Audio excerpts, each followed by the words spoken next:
and welcome back to my channel Kanan S Learning Made Easy. I'm back with yet another video. In this video, we will be learning about systematic sampling, जो कि एक type है probability sampling का या फिर random sampling का।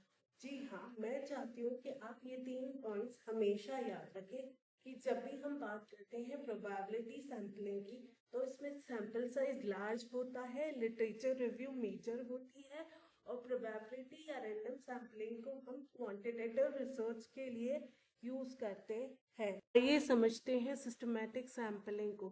इस sampling technique में हम पॉपुलेशन में से first unit of sample randomly select कर लेते हैं और बाकी सारे सैम्पलिंग यूनिट उस फर्स्ट यूनिट ऑफ सैंपल पर डिपेंडेंट हो जाते हैं या निर्भर हो जाते हैं। सिस्टमैटिक सैम्पलिंग को हम फिक्स्ड इंटरवल सिस्टम भी कह सकते हैं, जो कि काम करता है इक्वल डिस्टेंस के कंसेप्ट पर।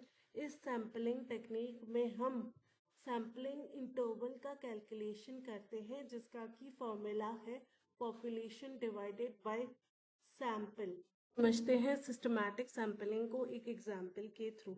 आपको स्क्रीन पर दिख ही रहा होगा कि हमारी पॉपुलेशन में टोटल 9 लोग हैं और हम अपना सैंपल साइज रखेंगे 3, जिसमें कि हमने first unit of sample randomly select कर दिया है, जो कि है तीसरा बंदा।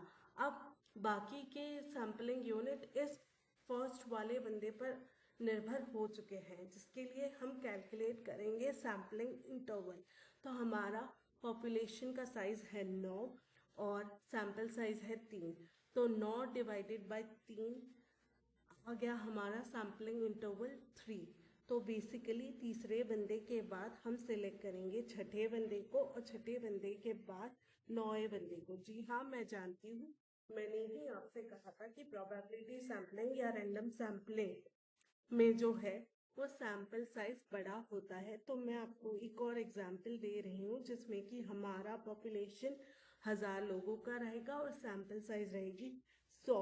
तो हमारा सैम्पलिंग इंटरवल निकल के आएगा 10, क्योंकि सैम्पलिंग इंटरवल का फॉर्मूला है पॉपुलेशन डिवाइडेड बाय सैंपल।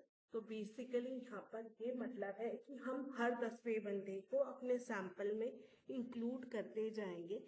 ये थी सिस्टमैटिक सैम्पलिंग, जो कि काम करती है कंसेप्ट ऑफ इक्वल डिस्टेंस पे। होपफुली आपको सिस्टमैटिक सैम्पलिंग बहुत अच्छे से समझ में आ गई होगी। In case of any doubts, please right me in comment box. Thank you so much for watching my video. Please do like, share and subscribe.